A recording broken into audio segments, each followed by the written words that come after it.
Eu detesto frio. Eu amo.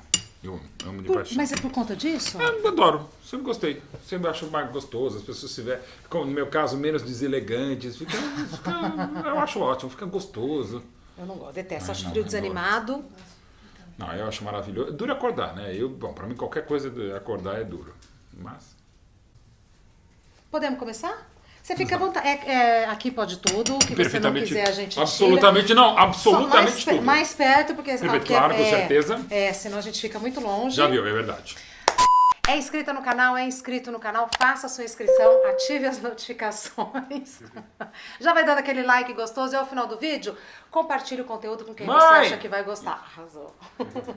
Escuta, você, Mauro Betti, Isso. começou como crítico musical? Também. Na verdade. Escrevendo sobre política? Escrevendo sobre política. Enfim, eu não tive jeito, sabe, Regina? Porque meu avô era jornalista, o pai da minha mãe. Aí meu pai deu o golpe do baú, porque ele conheceu na rádio, em que a minha mãe era produtora. Aí deu o golpe do baú, casou com a filha do diretor da rádio, então eu sou o filho do rádio, eles se conheceram numa rádio. Então eu sou neto, sou filho, sou ex-marido, sou sobrinho, primo, talvez pai de jornalista. Então não teve jeito. E minha mãe, como viu que era esse desespero, você vai virar jornalista? Vou. Então só faça uma coisa, não seja jornalista esportivo. Filho desnaturado, larguei a política, larguei o jornalismo musical e há 29 anos eu falo de futebol. Gosta de música? Amo, é uma das tantas coisas que eu sou frustrado, ou pelo menos ter autocrítica, é primeiro não saber jogar bola, só falar, e outra coisa é não tocar nada, mas eu só escrevo, produzo, penso ouvindo música. Eu até no carro tenho uma brinco no meu Instagram de Rádio Cucamonga, que eu faço uma playlist, assim, eu vou fazendo, eu vou cantando, eu vou pensando, eu penso muito musicalmente, mas não sei tocar absolutamente nada. Gosta de ouvir o quê? Olha, tudo. Eu cresci numa rádio, que meus pais se conheceram, meus pais tocavam música italiana. Então eu cresci com música italiana, MPB, rock e principalmente rock e blues. Mas assim, eu não tenho preconceito com nenhum tipo musical. Musical, porque tem algumas coisas que hoje se chamam música que eu prefiro nem chamar de música. O que você não ouve? O que nunca vai entrar na sua playlist? Sabe que eu gosto de ver, ler e ouvir bobagem, inclusive as minhas. Então às vezes eu escuto só pra ver, deixa eu ver se funk é tão ruim como é e é pior do que é. Sertanejo eu respeito algumas coisas, mas não gosto de outras. Mas assim, basicamente sertanejo, funk, esse funk pancadão, porque até remete o funk mesmo original eu gosto. E eu original, outra coisa, o americano, o James Brown, Tim Parliament, Tim Maia é maravilhoso. Hoje mesmo eu estava ouvindo Tim Maia, até porque a gente está gravando aqui quando começa a primavera, então eu faço esses playlists no carro, falei músicas de primavera. E comecei com Primavera, com Tim Maia, Luiz Melodia. Luiz Melodia, maravilhoso. Assim, a música brasileira, o que tem eu sou um privilegiado pelo seguinte, nós brasileiros, eu, no caso, no jornalismo esportivo, eu trato do que melhor o Brasil faz, ou já fez, que é jogar bola. E música. E eu gosto de música, eu trabalhei com música com Kid Vinil, escrevi a biografia do Ira e do Nazi, junto com o Alexandre Petiro. Estou lançando uma do Luiz Thunderbird agora, que é um monstro de música, um mega apresentador. Eu sou alucinado. Eu só não consigo fazer mais biografias de música, livros, porque eu tenho que fazer os meus de futebol. Agora o seguinte, são 16 livros. E mais 8 que eu estou escrevendo. Ao mesmo tempo? Sabe, porque, pelo seguinte, quando eu travo, por exemplo, estou num capítulo, estou escrevendo um texto, dou uma travada, eu vou para outro livro. Então, assim, e o mercado editorial há alguns anos está muito ruim. Mas eu acho maravilhoso, assim, porque uma facilidade que eu tenho, além de falar muito rápido, é escrever muito rápido. Então, por exemplo, eu fiz o livro do centenário do Palmeiras, enquanto eu comentava na Fox o mesmo programa. Então, estou falando lá do Botafogo, acabo de falar, eu fico escrevendo. Escrevo agora com o celular, não escrevo no trânsito, tá? Mas, basicamente, quando tá o farol vermelho, eu começo a escrever. Não, mas não está escrevendo, mas está pensando. Não estou pensando. E depois você lembra o que você pensou e vai... Basicamente, eu vou digitando, então acaba saindo fácil fazer todos os livros. 16, você está escrevendo mais 8. Mais 8. Basicamente de futebol, esse de Luiz Thunderbird estamos lançando.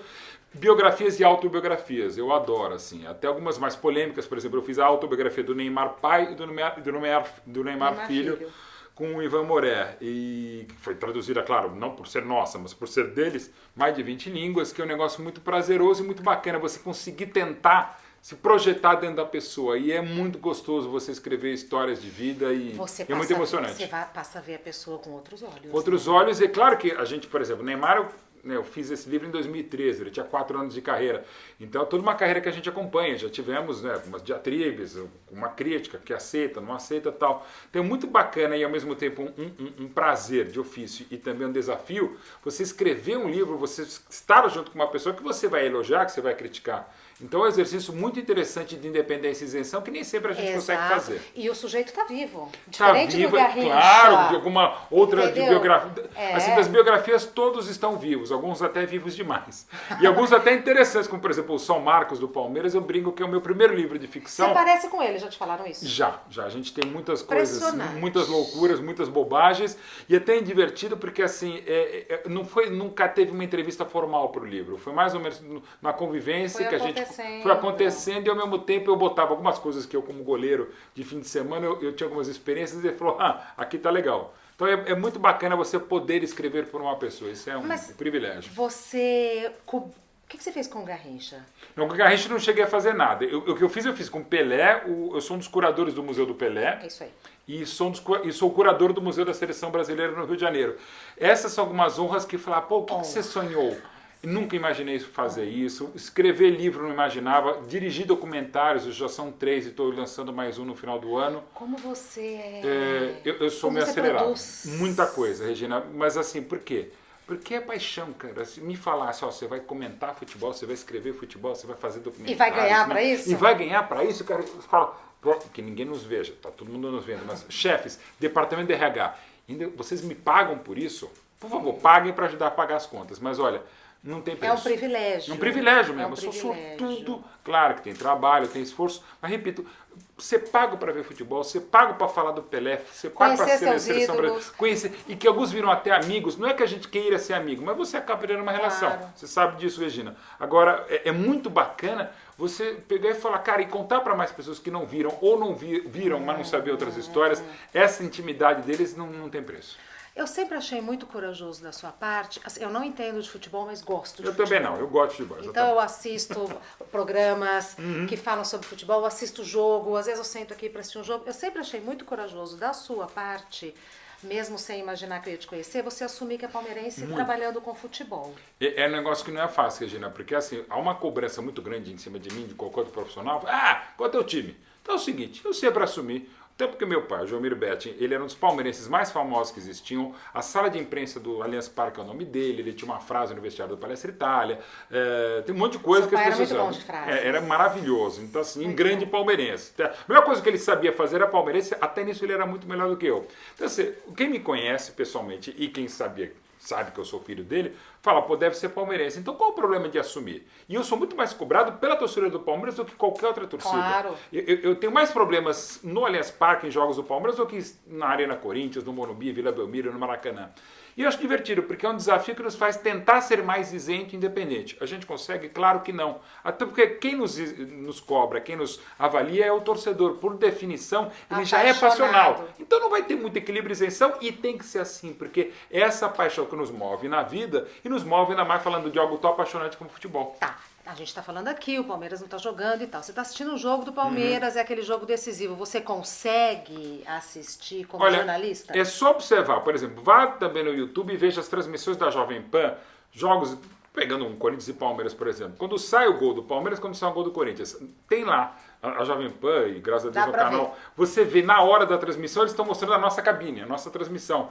E a minha cara é a mesma. Aliás, eu sou muito mais cobrado, de novo, pelos palmeirenses, que eu não mexo um músculo quando o Palmeiras faz um gol, não comemoro, tal, tipo Vampeta. E também fico com a mesma cara de pastel quando o Palmeiras toma um gol. Autorizado, atenção, Marcos Rocha escapa de fora, emendou pro gol, golaço!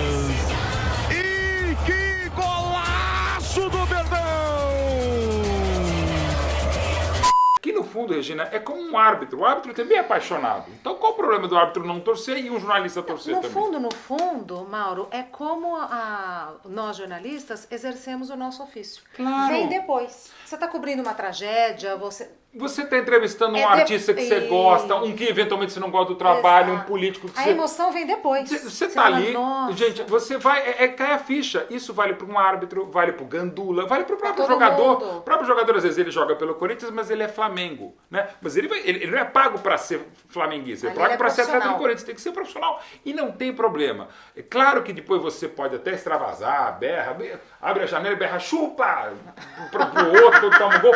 Faz parte. Clássico, né? É o clássico chupa, né? Porque uma das coisas legais do futebol é isso. Não basta o meu time ganhar, o outro tem que perder. Isso, e assim, eu amo a minha família, mas odeio a sua. E às vezes até justificava eu não gostar da sua. Então o futebol é demais. E eu lembro da mãe dos meus filhos, ela falava sempre, eu gostaria de gostar de futebol, porque todo mundo desopila a partir do futebol. Opa. Não é verdade? Você aprende a ganhar, você aprende a perder, e uma grande lição que o futebol nos dá, um empate. Se a gente fizer um balanço do nosso dia no final de uma jornada, a gente muito mais empata do que a gente ganha do que perde. E o futebol nos dá essa coisa de, tá bom, vai 1-1. Não, o esporte nos É ensina muito.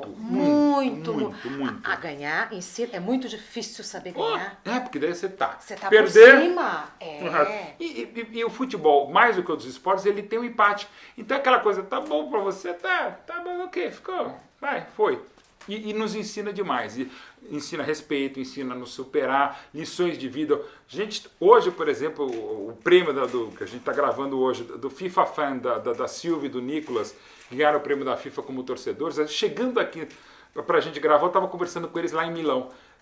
A emoção que é um negócio assim, que é a paixão deles, de uma mãe que escolhe um filho, como ela disse, que ela acolheu o filho, que o filho a escolheu, e ela, todos os jogos, no caso do Palmeiras, ela narra para o menino, e o menino se apaixona, a gente, é uma história tão maravilhosa, vai muito além do clube, vai muito além do futebol. E no caso do Brasil, ou pelo menos já foi mais, é uma atividade que nos une como nação. Muito, como nação. Como nação. E como família. Né? Também esse caso da FIFA Fan, o Rusto, que era um pai que torcia para um time de Montevideo, o filho torcia para o outro, aí o filho morreu num acidente, voltando de um jogo do time dele, e o pai resolveu...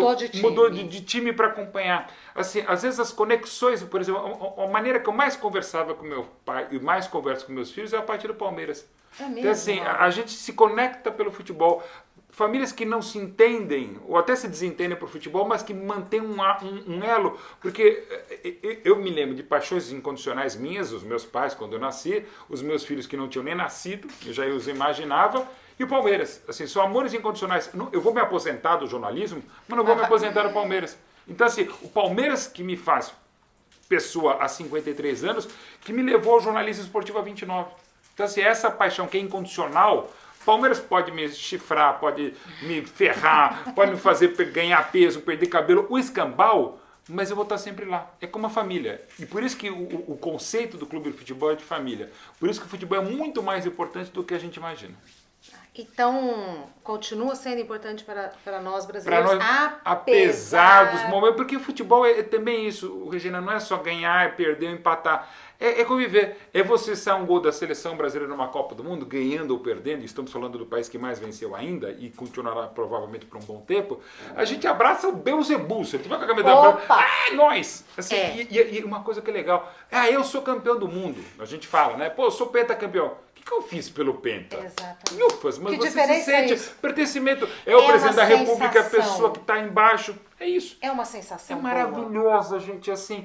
E a melhor sensação, porque o campeão pela seleção, que é mais bacana, é o país inteiro. Mas ao mesmo tempo essa coisa do seu time, dessa rivalidade de cidade, de país, de bairro, de mundo, que nós contra eles, de um maravilhoso sentido. Winston Churchill falava que o futebol era a melhor metáfora, que era a guerra sem vítimas. Até a gente morre por causa do futebol, mas enfim, você consegue sobrepujar um outro lado, você consegue ganhar, você consegue adquirir respeito.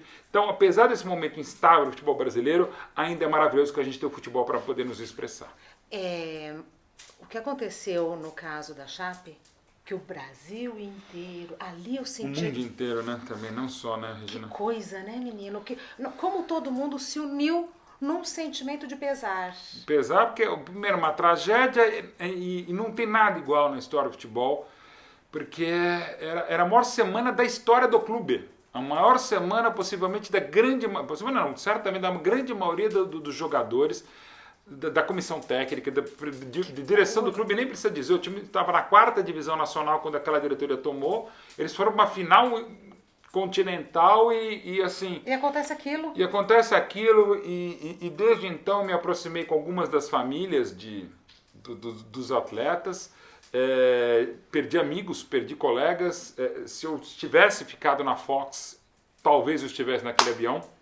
Então assim, é uma sensação ao mesmo tempo de tamanho desespero, de perda, como todo mundo, e perdendo amigos, e ao mesmo tempo eu penso, puxa, eu poderia, se eu tivesse continuado na Fox antes de voltar para o esporte interativo, talvez eu estivesse naquele avião. Ao mesmo tempo eu falo, se eu tivesse estado, alguém não estaria que esteve. O acidente da Chape é muito... Estou completamente. E o avião, o acidente foi 4 anos exatamente depois da morte do meu pai. Quando o avião caiu, foi basicamente na mesma hora que meu pai morreu. É um negócio assim, que eu respeito todos os credos, religiões, sou um cara que eu aprendi, fui educado a respeitar muito, e faz parte do nosso ofício como jornalista, e várias pessoas que são espíritas, eu não sou, vieram falar que foi meu pai que, digamos, me tirou do avião. Assim, é uma coisa que não é sensacionalismo, mas é uma coisa que já me contaram 4 pessoas diferentes, ao saberem dessa história, falar com essa história, que falou, pô, porque foi no mesmo dia, 29 de novembro, praticamente na mesma hora que o avião caiu, foi quando meu pai morreu. E foi 4 anos antes. Foi por um triz. Se eu tivesse ficado, eu saí 29 dias antes da Fox. Talvez eu tivesse viajado, talvez não. Enfim. Era uma possibilidade. Era uma possibilidade, assim, mas a dor que é a perda de amigos mais do que colegas, alguns colegas, e de jogadores que eu conhecia, do treinador, o Caio Júnior, que eu conhecia, é o negócio do filho o amigo do o preparador físico, o pai dele é meu amigo, Paulo Paixão, campeão do mundo pela seleção, pelo Grêmio, pelo Palmeiras. É assim, um negócio que toda vez que eu vejo a Chapecoense jogar hoje... Eu também. Me dá uma coisa. É uma outra torcida que eu tenho além do Palmeiras. Bom, realizadíssimo como profissional. Graças realizadíssimo. A Deus. Muito, muito. E na vida pessoal, você também consegue levar assim com tanta habilidade, equilibrar tudo? Como eu sou absolutamente desajeitado, muito ativo, tenho TDAH, não diagnosticado, mas provável, transtorno de déficit de atenção e certamente hiperatividade, eu sou um cara, graças a Deus, muito animado. Eu gosto muito de uma coisa que o Datena fala a meu respeito. Ele falou, cara, você é meio cabotino falar, mas estamos aqui falando.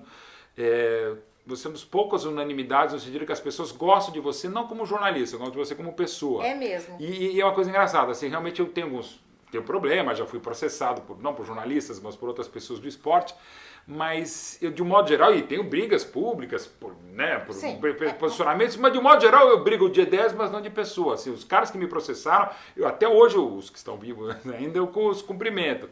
E pessoalmente eu acho que eu consigo ser uma pessoa que fala, pô, o Mauro é tudo animadão, e sou mesmo, sou meio bobo alegre.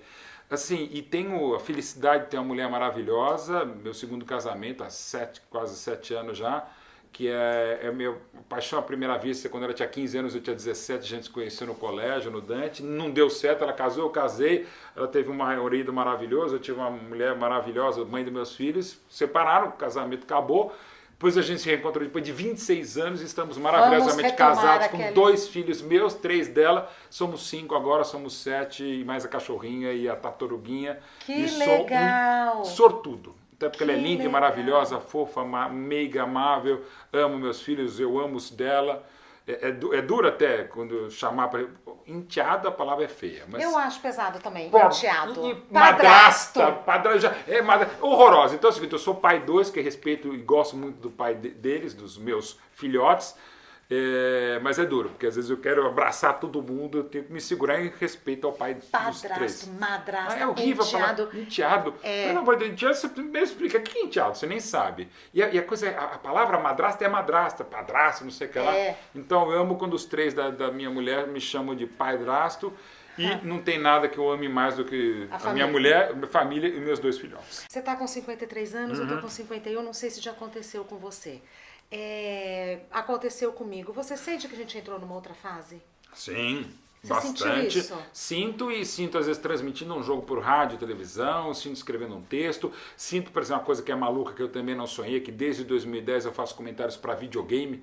São das coisas que eu falo, pô, você sonha. Então, eu falo, como é que imaginar que é fazer um videogame, o PES, por exemplo? Então, assim, e às vezes vem a criançada, que eu faço desde 2010, então, assim, é um molecada que está quase 10 anos me acompanhando, desde os 6, 7 anos já estão um pouquinho mais velhos. E alguns até, quando muito moleques, eles falam, pô, olha, eu tive outro dia na TV, porque eles acham que eu sou um personagem do videogame, eu narro o videogame, então eu só faço o videogame, eu só faço o PES. Então, assim, o meu grande desafio profissional / pessoal é tentar estar up to date, é tentar estar modernizado, é tentar estar atento, mas sem ser o tiozão suquita. E quando você já fala tiozão suquita, você já denota a idade. Opa! Procurem na internet o que é tiozão suquita. Mauro, mas mudou muito, a gente pegou essa mudança. A gente era máquina. A gente pegou máquina de escrever, a gente pegou o fax. A gente pegou o fax, mimeógrafo. O mimeógrafo na escola. Mudou. O fax, e assim, a gente pegou o DVD, o Blu-ray. E agora, por exemplo, vou lançar em dezembro o meu novo documentário. Eu não sei onde vai ser. Provavelmente não sei se vai passar em televisão, vai passar em algum lugar de streaming, provavelmente no Netflix ou na Amazon Prime, assim, ou em algum lugar que já inventaram, eu também não sei. Quando a gente se acostumava com uma plataforma ou com uma tecnologia, aí vinha outra. O que a gente está fazendo aqui, que é muito legal, e por isso que até a gente também estou desenvolvendo cursos para jornalismo esportivo, online, vários outros módulos e plataformas, é o seguinte, gente, o fundamental é isso, é conteúdo. Tá na TV, tá no YouTube, tá na rede social, tá no jornal. O jornal é papiro, é a mesma coisa, papiro e jornal. Revista, o que é isso? Pois é, o que importa é conteúdo. Então, quanto mais você souber escrever, souber ler, souber apresentar, souber reportar, souber fazer, souber conectar-se, fazer comunicação social, né? E isso vale para nós jornalistas. Parece às vezes que a gente está nas organizações bloco da TV Manchete, não antiga, organizações bloco de bloqueio. A gente fala, mas sai bloqueando todo mundo. Gente, a gente tem que falar, e eu falo muito, mas tem que ouvir, e eu preciso ouvir mais. A gente não pode sair bloqueando todo mundo. A gente tem que fazer comunicação.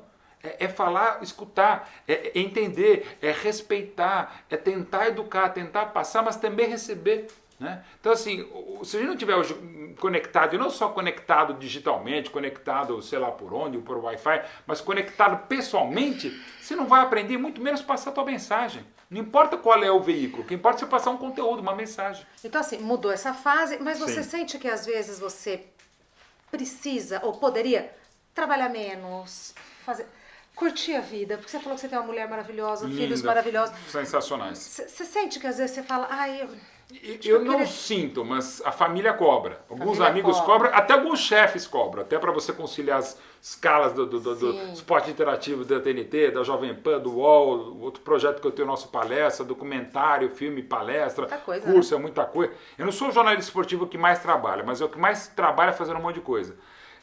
Às vezes o pessoal fala, cara, qual que é o teu hobby? Meu hobby é minha família. Mas além da família, é ver, falar, consumir, escrever futebol. Às vezes eu tô, sei lá, vendo um filme, mistura muito, porque assim, eu gosto de escutar muito, eu escuto, às vezes eu faço transmissão de rádio e de televisão do jogo, bola rolando, tô com um fone de ouvido na transmissão, ou tô ouvindo música.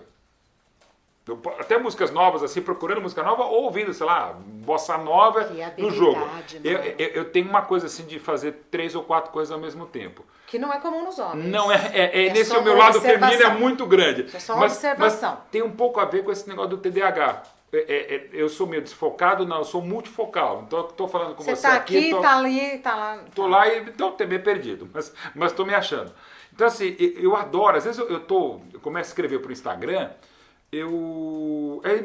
às vezes estou lendo um livro, me deu uma ideia, ou lendo o livro, eu falo, quer saber? E me divirto escrevendo, sabe? Graças a Deus, por exemplo, no Instagram, eu sou o rei do textão, né? Adoro o textão. O pessoal diz, rei do textão, você tem que escrever menos. Eu falei, gente, tá indo bem. Deixa. E na boa, deixa. é o meu textão. É. Eu, por exemplo, às vezes quando me manifesto sobre política, sobre alguma coisa, daí o pessoal cai matando, eu falei, gente, de boa, então é o seguinte, eu não vou nem falar bom dia, porque se eu falar bom dia, de repente eu vou falar, não, você não pode falar, só a Maju pode e também não pode, mais que ela foi por hoje, que ela saiu do jornal, só ela pode dizer qual é a previsão do tempo. Então assim, gente, vamos nos comunicar, vamos aceitar, vamos respeitar, vamos tolerar mais. Então assim, eu sou um cara puxado, que... né?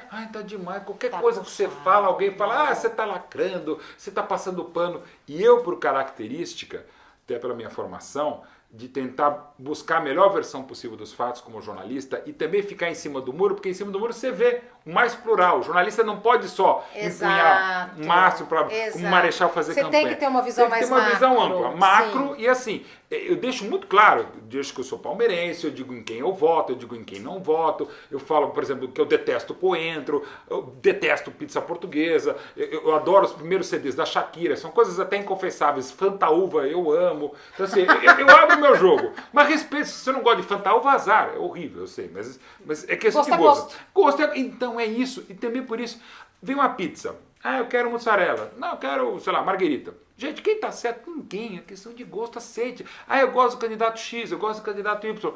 Aceite. Claro, defenda suas bandeiras, dialogue, faça o diálogo, debata, mas não embata, não combata. E quando às vezes você, entre aspas, passa um pano, é que você não está passando a marreta. A gente está com dias de intolerância, impaciência e ignorância, porque ninguém aceita outro lado. E tá ficando sério? Tá muito sério, você não consegue falar mais sobre nada, Regina.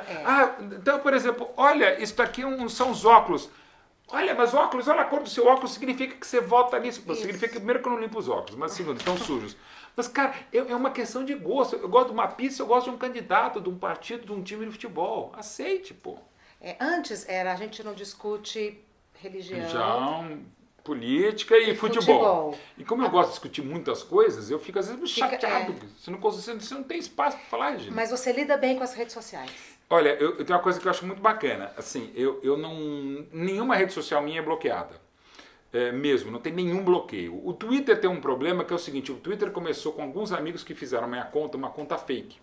E aí eles me passaram, depois de um tempo, entra aí.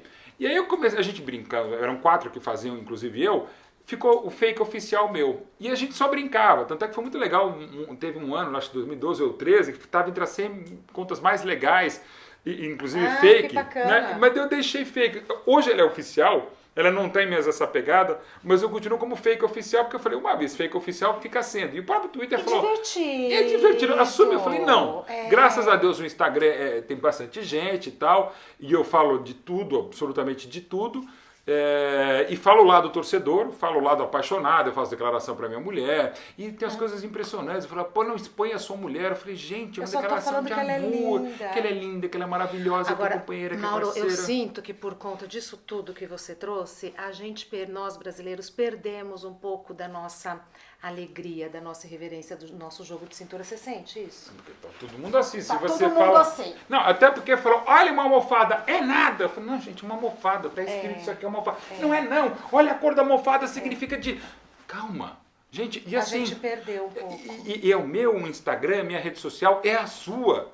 Né? Gente, vamos poder falar, vamos poder sair para a rua, se é que a gente consegue sair para a rua, aliás, nem sair dentro de casa, ver uma bala perdida, ver uma humanidade perdida, e a gente está se perdendo. Eu não acho que o mundo, quer dizer, eu acho um pouquinho que o mundo está pior, mas está pior também porque a gente está mais conectado, e ao estar mais conectado a gente tem mais acesso a gente que só tinha acesso de raiva. E agora tem acesso de intolerância, a gente está tendo acesso àquelas pessoas que estavam nos nichos e que agora sai de uma maneira de haters, aumentou o de trollers. Sim, então assim, ao mesmo tempo que a gente precisa assim, adaptar e entender, e ao mesmo tempo eu sou do tipo que além de não bloquear ninguém, eu às vezes exponho no sentido de que, né, que olha, vão lá, mostra a casa da pessoa, não é isso, mas alguns graus de nível de intolerância do próprio acidente da Chape. Eu fiz alguns textos, inclusive algumas ações até com familiares das vítimas, trazendo para alguns jogos, tentando aproximá-las e tentar fazer um move on, a vida seguir. E numa dessas atividades, uma mulher que trabalha, que estava lá no Facebook dela, que ela era diretora de recursos humanos, ela pegou e falou, isso aí vocês só estão fazendo porque é Chapecoense, porque se fosse... E era um dos meus trabalhos com o nosso palestra, que é diretamente um portal voltado para a torcida do Palmeiras. Eu falei, vocês só estão fazendo isso porque é Chapecoense, porque se fosse pelo Corinthians vocês queriam que o avião caísse. Eu falei, mas não é possível que alguém... diretora de RH. Então assim, o que eu fiz? Aí eu peguei o negócio, esse print, botei e falei, olha, veja a diretora, não liguei para a empresa dela, mas eu falei, olha o que é a diretora de RH de uma empresa que eu não sei qual é, pense, se é que dá pra gente usar o termo pensar. Então, assim, vivemos dias de tamanha intolerância e ignorância e impaciência e tudo, que a gente vê um nível de imbecilidade atroz, mas eu não acho que esteja pior agora. É que a gente talvez tenha mais acesso àquilo que as redes sociais não abriam o jogo. Você tem medo de morrer? Não. Isso é uma coisa interessante, né? Gosto tanto de viver e que isso não passa por mim. Eu sei que vai ter um dia que vai acontecer. Mas assim, claro, até porque é o seguinte, não pratico esportes radicais, a não ser torcer pelo Palmeiras, que é um esporte bastante radical, e ser jornalista esportivo, que é mais radical ainda. Mas assim, estou meio fora de forma já há bastante tempo, preciso dar uma segurada, mas não bebo muito, não fumo, graças a Deus, não uso o que não deve, ou o que não pode e tal. Então, assim, e graças a Deus, sou extremamente bem-humorado. Então, assim, a chance Bora ter a pressão alta, tem medo não tem problema. Eu tenho medo de zaga do Palmeiras ruim, quando a nossa defesa não tá legal, isso me dá um medo desgraçado, né? Bola cruzada, dependendo do tempo for o goleiro e a zaga, não no momento atual do Palmeiras, nos últimos anos. Mas falando sério, não tenho medo de nada. Você tem medo do árbitro de vídeo? Não, eu acho até legal, mas é uma boa questão, assim. O que eu tenho medo é de problema de saúde, mas você não e comigo. pessoas que você ama. Não comigo, nas pessoas que eu amo. Imaginei. Assim, perda da minha mulher, dos meus filhos, do meu pai, foi uma coisa meio maluca, porque assim, eu vivenciei uma experiência que eu não podia imaginar, que é o meu grande furo jornalístico, que foi ter dado a notícia que meu pai morreu no ar, na época, pela Rádio Bandeirantes. Ele estava no estádio já, isso foi quinta-feira de madrugada, domingo pela manhã ele teve o AVC, que levou ao estado irreversível, era questão de horas ou dias, como foram dias. Então, quando eu recebi a notícia que o meu irmão me ligou, eu estava no ar na Rádio Bandeirantes, falou, morreu, eu falei, vou passar a bola para o Milton Neves, ele anuncia, já está tudo preparado aqui. Aí eu peguei e falei, cara, eu estou bem, eu escrevi agora à tarde um texto para publicar no meu blog. É o meu pai. É meu pai, acho que eu vou dar notícia. E dei. E depois que eu dei um texto, você acha também em qualquer lugar aí, depois de 7 minutos, eu saí do ar, aí veio todo mundo, aí ligou o Fernando Mitre, diretor de jornalismo, o Johnny Sade, o presidente da Bandeirantes. Aí depois, no dia seguinte, a madrugada, o enterro, aquela emoção, porque muita gente e tem que aproveitar toda a oportunidade para agradecer o carinho que as pessoas tiveram com a família. E com meu pai, a gente sabia que ele era respeitado, querido, mas não sabia que era tanto, pelo público, pelos colegas também. E depois de uns 3 dias, quando me ligaram da Itália para perguntar, fazer uma entrevista como era, anunciar a morte do pai, eu falei, e até hoje as manifestações que eu recebo de pessoas, eu falei, caraca, como é que você conseguiu? Eu consegui porque se o meu pai faria a mesma coisa, outras pessoas também teriam feito. Você não chorou? Eu falei, não, porque estava preparado, não, porque tinha o texto e teve tamanho carinho das pessoas em volta que eu acho que eu fui chorar tipo 10 dias depois da morte do meu pai. Um dia entrando num restaurante novo, que ele adorava comer, eu falei, puta, na hora assim, eu falei, cara, eu preciso falar pro meu pai que não dá para falar, agora caiu a ficha. Mas assim, então, eu sou meio otimista com essas coisas, assim. Mesmo a morte do meu pai, a gente levou de brincadeira, não brincadeira, mas a gente levou de uma maneira mais leve, porque isso eu aprendi muito com ele. Ele era extremamente leve, para ele tudo ia dar certo ou já deu certo. Até para contrabalançar, a única pessoa que realmente entende de economia na família Beth, que é a Lucila Beth, a minha mãe, mulher do meu pai, que não é que é atrás, não, nem do lado, muito à frente do meu pai e da nossa família, tem a minha mãe, que é a pessoa maravilhosa, é a craque de economia da família e é o esteio de todos nós. É quem mantém junto a família é minha mãe. Alguma coisa que você queira falar que eu não perguntei?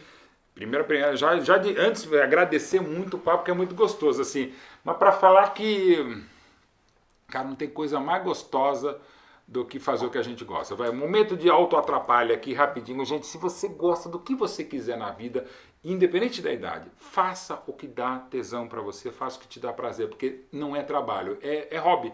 Eu trabalho com o meu hobby, então só posso dizer que eu sou abençoado, sortudo. Muito obrigada. E eu de te receber aqui na minha casa. Obrigada por ter vindo. Muito obrigado. Olha, e uma delícia, a casa é muito gostosa, só que precisa ter um GPS para você entrar. Quando você na casa, precisa acertar. No condomínio. No condomínio é muito grande, gente. Tem fuso horário da portaria até aqui. Sabe o que é muito legal gravar aqui em casa? Pelo conforto e tal, mas assim, as pessoas vão embora, a energia positiva fica. Imagina, e a gente se sente em casa. Muito obrigado, Virginia. É isso.